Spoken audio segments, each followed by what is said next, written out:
If I take you through the headlines, we've seen good revenue growth, 12% growth. It's all organic. Yes, we have acquired Fort Consult, a small Danish business that adds a tiny, less than a percentage point, 0.3% to that, but essentially all organic growth. We've seen good growth through assurance, particularly in the cyber security consultancy business, and yes, we are referring to them as consultants. As very much over in North America, that's a very accepted term, consultants, and I think everybody who knows our business now understands that we are not a typical consultancy. The escrow business, which is the cornerstone, we've seen very solid growth. The UK, again, particularly pleasing. The stability in Europe and the US is very reassuring, and we expect that to continue growing as it has done substantially in the coming years. Much more importantly to us, it's allowed us, with the stability in the group, to be able to really invest in the domain services proposition and the launch of .trust that a number of you came to last week. We view this as a really exciting opportunity. We do believe this is going to be somewhat of a game changer if we start right back from the simple premise of what .trust is all about, making the internet a safer place, right through to delivering a registrar that is going to actually add value to customers. Then we believe we really have found a great niche place to start from. If we look at the growth we've seen, again, it's just worth pointing out, NCC Group has existed for 15 years, it's done 10 years on the market, and we have seen continual growth year in, year out. Compound annual growth rates of 17%, 27% for revenue and 18% for adjusted operating profits is pretty good. And I'll hand over to Atul, who can talk you through the numbers. Okay, thanks, Rob. This year we've had very strong growth again. That's the highlight. Again, double-digit growth for another year. And what's been really encouraging this year, that it's not just come from the assurance division, it's actually come from the escrow business as well.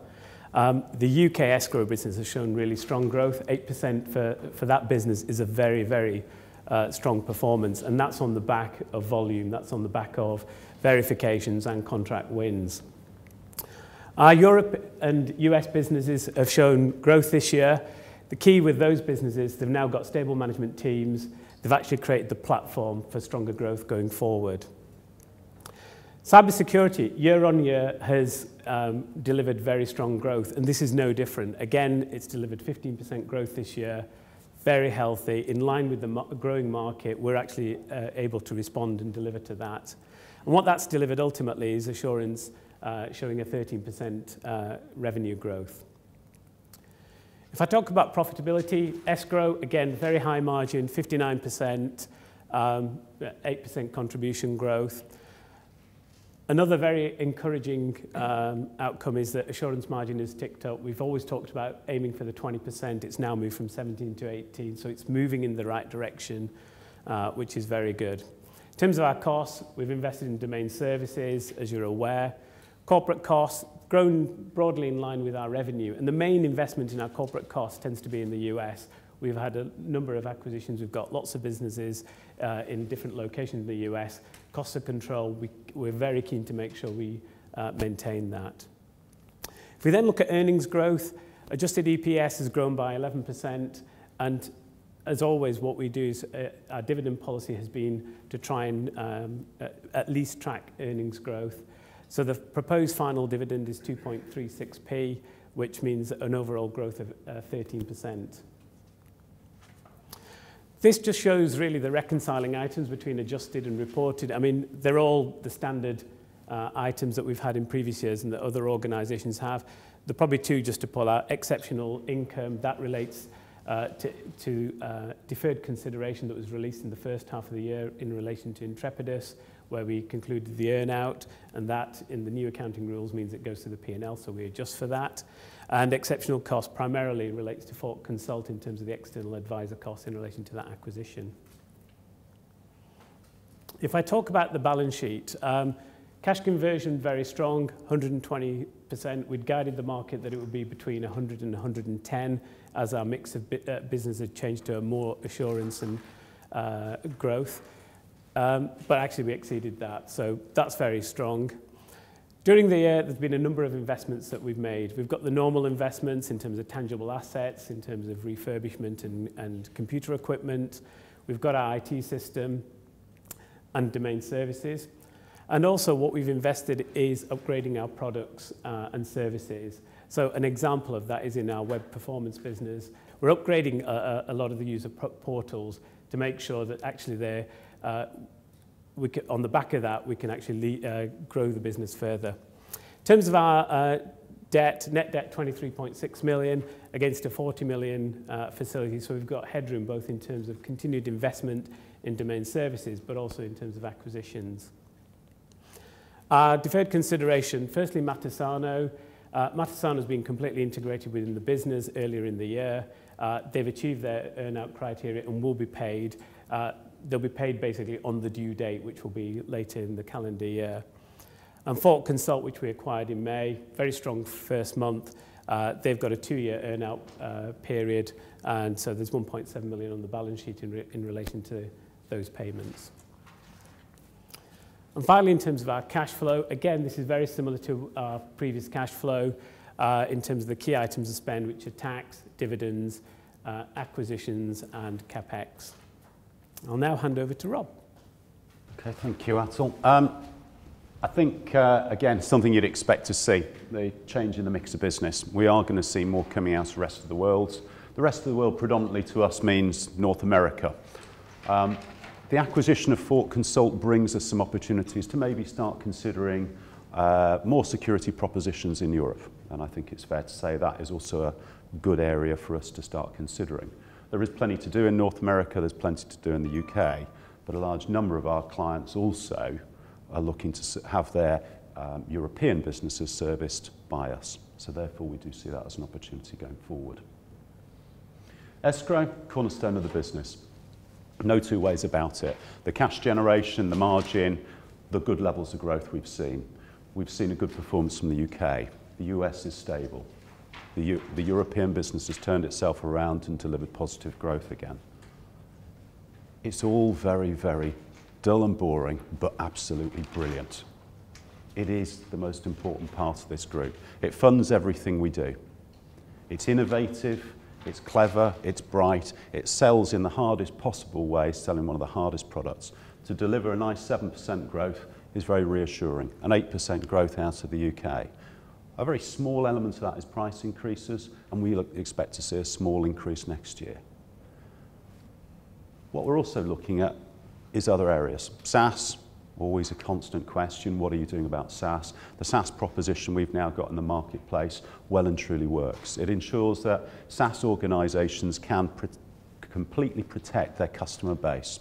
So should something happen to that SaaS provider, there is actually a route through for the organisation. As you would expect, nothing really has changed. Terminations remain the same reasons for termination. People understanding risk better or not using the applications. So again, we're not seeing any changes in that landscape. Very satisfying is the growth in the US and Europe. Okay, currencies haven't particularly worked in favour for us, but they're positive, and we're seeing a very stable team. We've recruited a new general manager to run our European operation, so again, everything is back to a nice period of flat calm and ambitious growth ahead.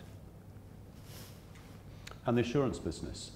We do seem to be having more offices than you can poke a stick at, as again, we look for the hot spots to try and recruit security professionals. We do, without a shadow of a doubt, now have the biggest team. We are the biggest team globally, and we are the biggest team now in North America. That ambition remains exactly the same. This time next year, I'll be able to talk about more growth. The interesting changes to the market are how we can actually overcome the issues around San Francisco. It is the security hotspot. Those of you who read the press know how hard it is to recruit security professionals. Yet we at NCC Group, through the ISEC subsidiary, manage to recruit and retain more than anybody. Why? Because the culture we create is one where security professionals can really, really grow. It's all about growing them, helping them, developing them, and giving them opportunities to express themselves. And again, that's why our track record of acquisition has been so good. And there are the numbers. Very solid organic growth, of course. It's all organic for us this year. Margins, Atul's already mentioned it. grown to 18%, target remains 20%. We're on track with that. We are looking at all the areas of research and development. We're regular speakers at all of the big conferences. We're acclaimed for a lot of the research we do. And those of you who are interested, go to the website and see the clever stuff we're doing with things like taking control of cars. You know, it's amazing stuff that we do, but very relevant to the world we live in. Splitting the business down into two, you'll see as it comes as no surprise, the cybersecurity business is actually growing faster than the web business, 15%. Again, we're expecting that to see. Now, it continue on as we go forward into the new year. Again, as Atul's mentioned, the web performance business is growing okay. Some of the issues we've had are actually making sure the product is always up to date. And Atul's touched on some of the areas where we've slightly reskinned the products and will bring through new features and new benefits to our clients. Where we also see web performance going is when we talk about the continual trust monitoring tool that we've got within domain services, which is part of the mechanism behind .trust. Putting web performance into that portal and that set of testing regimes is something we'd look to do later on. So again, making sure that we can see the next set of product developments for all of our business areas is important, and web performance is doing exactly that. And here they are. Here's the new problem facing us, the GTLD landscape. Yeah, we've got people like brands who are protecting themselves. Quite understandable, really, to protect others, to protect themselves from others grabbing hold of it. But what about the locations? What about the segments? Interestingly, you all know .ninja. I've registered one for all of you. They're actually free. But .co, interestingly, was a country code sold by the Colombians for $107 million. What are you going to do with .co? You're almost .com and you're almost .co.uk. Can't think of anything good to do with that, frankly. The original intention, it being a country code, it would give you a recognition that you're Colombian. Of course, the other bit to the good old Daily Mail reader will be the locations. Can't wait to get my London domain, and clearly everything that's going to come out of .london is going to be correct. Of course it's not. It's a huge opportunity for spoofing, massive opportunity. And if we look at the take-up so far, well past 1.3 million have been registered. What are they all being used for? A great chunk of them have been given away free. Things like XYZ and Club in particular, are massive now for spam. So far, this bright new world that's going to change the internet landscape for the good hasn't actually offered anything positive. If anything, it's taken a little bit more trust and a little bit more security away from us. And that brings us back to making the internet a safer place through trust. The three components of trust are brand, customer data, and reputation. If you can get the three right, you will get trust, without a shadow of a doubt. If you can control the way that people can register to your domain, then you can remove the ability to spoof. Nobody else can register a .trust domain other than the rightful owner. If you can set a bar that is high enough to prevent most of the obvious frauds, then you are going to be able to offer your customer a better experience. And more importantly, you're going to treat their data more seriously. A large number of organizations still do not treat data securely.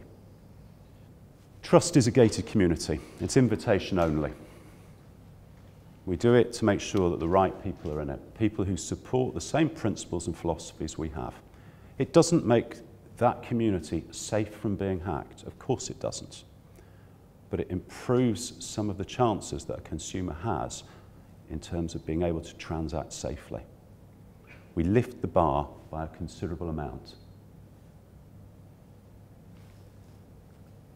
If we look at what we're expecting a gradual, slow, progressive, controlled take-on. It's as simple as that. We're expecting that once people come to .trust, they'll remain. We don't expect that .com is going to be thrown out of the window and the world moves to .trust, far from it. It's going to be a gradual take-on of part of their estate, the valuable bits. Over the passage of the next 11 months this year, we expect about 20 or so customers come on board. The biggest threat to us, as always, actually is ICANN. You know, the rules that ICANN put in place, we meticulously follow as we have to. We anticipate our first customer to be coming through in October or November. The first customer actually is us. But again, we will always be beholden to ICANN times. So processes such as name collision and various other bits they throw at all domains, you know, have to be overcome and we have to go through. Will it change any of the model? No, it will just be a little bit more painful. That's ICANN for you. Going forward into 15, 16, we expect another 50 customers to come on board, and again the following year. Frankly, it's just about being prudent and being safe. Yes, of course, we will have to spend more on the project.